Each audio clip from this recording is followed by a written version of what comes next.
વિદ્યાર્થી મિત્રો, આજે આપણે ફિલોસોફીમાં શિક્ષણ અંગેની એક મહત્ત્વની વિચારધારા વિશે વાત કરીશું. શિક્ષણની આ જે વિચારધારાઓ છે એમાં આપણે જુદી જુદી વિચારધારાઓ જોતા હોઈએ છીએ. ફિલોસોફીમાં એક અગત્યની જે વિચારધારા છે તે છે પ્રકૃતિવાદ, નેચરલિઝમ. આજે આપણે નેચરલિઝમ વિશે અભ્યાસ કરીશું, પ્રકૃતિવાદ વિશે અભ્યાસ કરીશું. પ્રકૃતિવાદ એ એક એવો વાદ છે કે જે પ્રકૃતિને કેન્દ્રમાં રાખે છે. આ પ્રકૃતિવાદ વિશેની વિગતે અધ્યયન હવે આપણે પ્રેઝન્ટેશનમાં જોઈશું. પ્રકૃતિવાદ જે છે એ પ્રકૃતિવાદનો અર્થ અને પરિભાષાઓમાં આપણે જોઈએ તો પહેલું છે કે પ્રકૃતિવાદને ભૌતિકવાદ અથવા તો પદાર્થવાદ પણ કહેવામાં આવે છે. પ્રકૃતિવાદને જ તે પૂર્ણ અને વાસ્તવિક માને છે. પ્રકૃતિવાદ એ પ્રકૃતિને જ સંપૂર્ણ માને છે, પ્રકૃતિને જ શ્રેષ્ઠ માને છે. પ્રકૃતિવાદ એ ભૌતિક સંસાર જ શ્રેષ્ઠ છે એવું કહે છે અને પ્રકૃતિવાદ એમ પણ કહે છે કે ભૌતિક સંસાર સિવાય બીજું કંઈ જ નથી. ભૌતિક સંસાર જ અલ્ટિમેટ રિયાલિટી છે અને અલ્ટિમેટ ટ્રુથ છે. ભૌતિકતાને પ્રાધાન્ય આપીને આ જે વાદ છે એ વાદ આધ્યાત્મિકતાને નકારે છે, કારણ કે પ્રકૃતિવાદનો જન્મ જ આધ્યાત્મિકતાને નકારવા માટે થયેલો છે. એટલે આ જે વાદ છે એ વાદને આધ્યાત્મિકતામાં રસ નથી. આગળ જોઈએ તો પ્રકૃતિવાદ એ પદાર્થ તથા મન તથા જીવનની વ્યાખ્યા ભૌતિક તથા રાસાયણિક નિયમો દ્વારા કરીને શક્તિ અને ગતિને પ્રકૃતિના નિયમોને કાર્યકારણ સંબંધથી જોડે છે. પ્રકૃતિવાદના મતે માનવે પ્રકૃતિની ખોજ કરવાની છે અને તે માત્ર વિજ્ઞાનના વિષયો દ્વારા અને વિજ્ઞાન થકી જ એ શોધ થઈ શકે એમ છે. પ્રકૃતિવાદ આગળ આપણને એવું પણ કહે છે કે પ્રકૃતિવાદ એ મનને પણ પ્રકૃતિના તાબામાં મૂકે છે. જે મન છે એ પ્રકૃતિના તાબામાં છે અને અંતિમ સત્તા એ ભૌતિક છે, અલ્ટિમેટ રિયાલિટી એ ફિઝિકલ છે, એ આધ્યાત્મિક નથી. મનુષ્યનું એ પોતાનું કોઈ અસ્તિત્વ નથી, પરંતુ મનુષ્યનું એ ભૌતિક અસ્તિત્વ છે અને તેનું મન જે છે એ તેની મસ્તિષ્કીય ક્રિયાઓનું ફળ છે.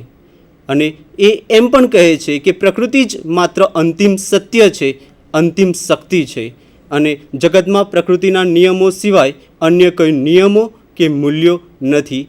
પ્રકૃતિ પ્રમાણે વર્તવું એ જ અંતિમ અને વાસ્તવિક જીવન અને સત્ય છે એમ આપણને પ્રકૃતિવાદ કહે છે. પ્રકૃતિવાદ વિશેની આપણે જે વાત કરી તેમાં હવે પછી જે વાત કરીએ છીએ તે છે એની પરિભાષાઓ, એની વ્યાખ્યાઓની. પ્રકૃતિવાદની જે પરિભાષાઓ છે એ પરિભાષાઓમાં પહેલી જે પરિભાષા છે એ આપણને જાયસે આપી છે. આ જે પરિભાષા છે એ પરિભાષામાં પ્રકૃતિવાદ વિશે કહેવામાં આવ્યું છે કે પ્રકૃતિવાદની મુખ્ય વિશેષતા એ આધ્યાત્મિકતાનો સ્વીકાર કરવાનો છે. આધ્યાત્મિકતાનો એ સ્વીકાર કરે છે અથવા પ્રકૃતિ અને મનુષ્યના તાત્વિક ચિંતનમાંથી એવી બાબતોનું સ્થાન આપવાનું છે કે જે અનુભવોથી જુદું ના હોય. એટલે કે તે પ્રકૃતિવાદ એ અનુભવોને કેન્દ્રમાં રાખી અને શિક્ષણની વાત કરે છે અને એ આધ્યાત્મિકતાનો અસ્વીકાર કરે છે. મેં આગળ કહ્યું તેમ કે પ્રકૃતિવાદનો જન્મ જ આધ્યાત્મિકતાનો અસ્વીકાર કરવા માટે થયેલો છે. એટલે આ બાબત આપણને જાયસે વ્યાખ્યામાં આપી દીધી છે. આગળની જે વ્યાખ્યા છે એ વાર્ડ જેમ્સની વ્યાખ્યા છે. વાર્ડ જેમ્સે કહ્યું છે કે પ્રકૃતિવાદ એક એવો સિદ્ધાંત છે કે જે ઈશ્વરને પ્રકૃતિથી અલગ કરે છે અને આત્માને પ્રકૃતિના તાબામાં મૂકે છે. એટલે કે પ્રકૃતિવાદ એ આત્માને પણ પ્રકૃતિના તાબામાં મૂકે છે અને આ જે સિદ્ધાંત છે એ ઈશ્વર અને પ્રકૃતિ બંને અલગ છે એવું આપણને કહે છે. આગળ જોઈએ તો પ્રકૃતિવાદ એ વિજ્ઞાનનું સામાન્યીકરણ છે. પ્રકૃતિવાદ એ વિજ્ઞાનનું જે સામાન્યીકરણના સિદ્ધાંતો આપે છે.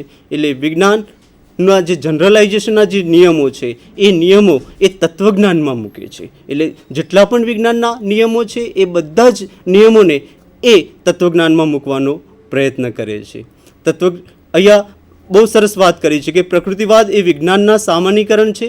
તે તત્વજ્ઞાનની સમસ્યાઓ પર વિજ્ઞાનના સિદ્ધાંતોનો પ્રયોગ કરે છે. જે કંઈ પણ વિજ્ઞાનની સમસ્યાઓ છે, જે કંઈ પણ તત્વજ્ઞાનના પ્રશ્નો છે, સમસ્યાઓ છે, એ બધી જ સમસ્યાઓ અને પ્રશ્નો ઉપર વિજ્ઞાનના જે નિયમો છે એ વિજ્ઞાનના નિયમો એ અમલીકરણ કરવાનું અહીંયા આપણને પ્રકૃતિવાદ કહે છે.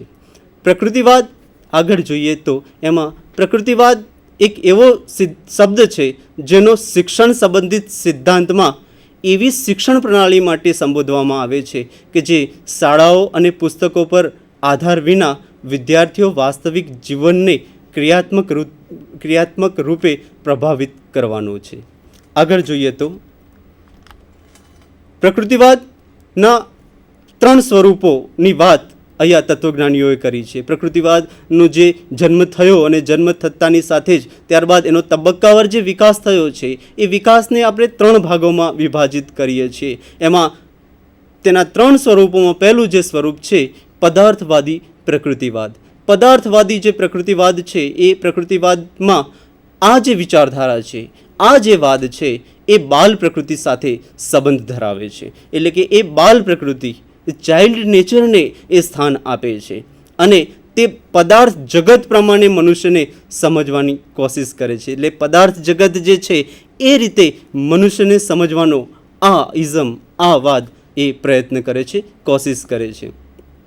આ જે પદાર્થવાદી પ્રકૃતિવાદ છે એ પદાર્થવાદી પ્રકૃતિવાદનું જે વિચારધારા છે એ વિચારધારાનું શિક્ષણમાં કોઈ જ સ્થાન નથી. એને જે યોગદાન આપ્યું છે એ યોગદાન શિક્ષણમાં યોગ્ય રીતે આપ્યું નથી. એટલે કે એનું શિક્ષણમાં કોઈ જ યોગદાન નથી એમ આપણે કહી શકીએ છીએ. ત્યારબાદ આગળની જે ઇઝમની આપણે વાત કરીએ છીએ તે છે યંત્રવાદી પ્રકૃતિવાદ. યંત્રવાદી પ્રકૃતિવાદીઓ તો કહે છે કે આ જે જગત છે, આ આખું વિશ્વ છે એ એક મોટું યંત્ર છે અને આ યંત્રનો ભાગ તરીકે એક મનુષ્યને જોવે છે. એટલે કે આ યંત્રનો એક પુરજો, એક ભાગ એ મનુષ્ય છે એમ આપણને યંત્રવાદી પ્રકૃતિવાદીઓ કહે છે. આ વાદ પ્રમાણે મનુષ્ય પણ એક મોટું યંત્ર, મોટું મશીન છે એમ કહે છે. અને આ જે વિચારધારા છે યંત્રવાદી પ્રકૃતિવાદીની એને મનોવૈજ્ઞાનિક વર્તનવાદને મહત્ત્વનું સ્થાન આપ્યું છે. એટલે મનોવૈજ્ઞાનિક જે વર્તનવાદ આપવાનો જે મહત્ત્વનો પ્રયાસ એ યંત્રવાદી પ્રકૃતિવાદે કર્યો છે. ત્યારબાદ આગળનો જે ઇઝમની આપણે વાત કરીએ છીએ, વાદની વાત કરીએ છીએ, તે છે જૈવિક પ્રકૃતિવાદ. આ વાદમાં પહેલી વાત જે કરી છે તે છે જીવન સંઘર્ષ માટે તૈયાર કરવું. પૃથ્વી ઉપર, સૃષ્ટિ ઉપર જે પણ જીવસૃષ્ટિ છે, મનુષ્ય છે, એને પોતાનું જીવન અસ્તિત્વ ટકાવી રાખવા માટે હંમેશા સંઘર્ષ કરવો પડે છે, સ્ટ્રગલ કરવી પડે છે એમ જૈવિક પ્રકૃતિવાદની પહેલી વિશેષતા કહે છે. બીજી વિશેષતામાં એને કહ્યું છે કે બળ વિનાના જે બળવાન પ્રાણીઓ છે એ બળવાન પ્રાણીઓનો જ વિજય થાય છે, એ જ પોતાનું અસ્તિત્વ ટકાવી રાખે છે એમ અહીંયા જૈવિક પ્રકૃતિવાદીઓ કહે છે. આગળ જોઈએ તો માનવીય જીવિત રહેવા માટે સંઘર્ષ કરવો પડે છે એવું જીવ પ્રકૃતિવાદીઓ કહે છે કે માનવે પોતાનું અસ્તિત્વ ટકાવી રાખવું છે.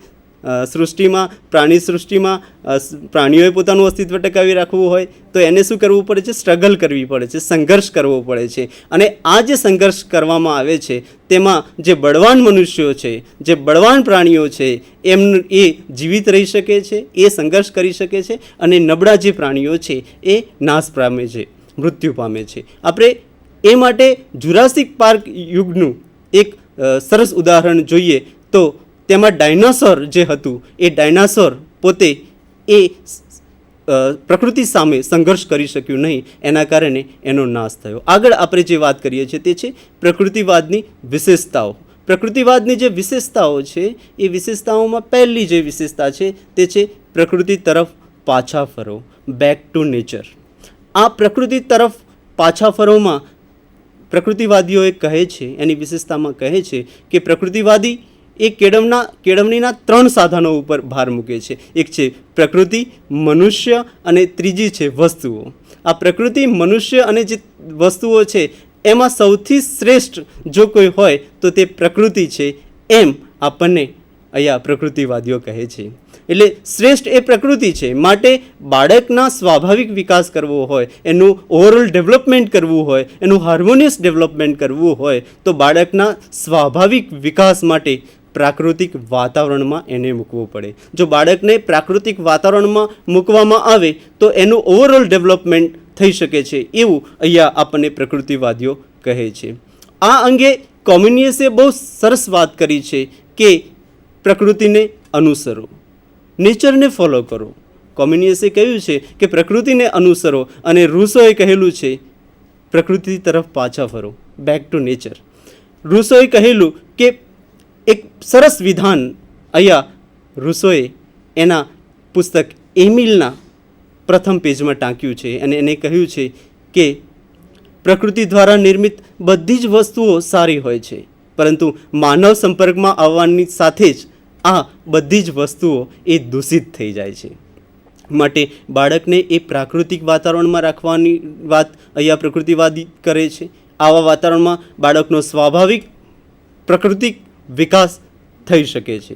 ત્યારબાદ આગળ આપણે જોઈએ, આગળની જે વિશેષતા છે તે છે પુસ્તકીય જ્ઞાનનો વિરોધ. અહીંયા જે પ્રકૃતિવાદીઓ છે એ પ્રકૃતિવાદીઓ કહે છે કે સામાન્ય શિક્ષણ પદ્ધતિમાં આપણે પુસ્તકીય જ્ઞાનને ખૂબ જ મહત્ત્વ આપવામાં આવ્યું છે, પરંતુ આ જે પ્રકૃતિવાદીઓ છે એ પ્રકૃતિવાદીઓ એ પુસ્તકીય જ્ઞાનનો વિરોધ કરે છે. એ પોતાની શિક્ષણ પદ્ધતિમાં પુસ્તકીય જ્ઞાનનો એ વિરોધ કરે છે અને સાથે સાથે એ સમયે જે ગ્રીકનો જે સમય હતો અને રૂસોએ એ સમયે જે અનુભવેલું તે સમયમાં ગ્રીક અને લેટિન ભાષાની જે પુસ્તકો હતો એ પુસ્તકોને બાળકોને ગોખાવીને એમને મગજ કરાવીને જ્ઞાની બનાવવામાં આવતા હતા. રૂસો એવું કહેતા હતા કે આ જે સમયગાળો, બાલ્યાવસ્થાનો જે સમયગાળો છે એ સમયગાળો એ માનસિક વિકાસનો સમયગાળો છે, મેન્ટલ ડેવલપમેન્ટ એન્ડ મેન્ટલ એજ્યુકેશનનો સમયગાળો છે અને આ સમયગાળા દરમિયાન ગોખણની પ્રક્રિયા કરવી જોઈએ નહીં. આ અવસ્થામાં એમણે બહુ સરસ વાત કરી છે કે આ જે અવસ્થા છે એ માનસિક શિક્ષણનો જે સમયગાળો છે.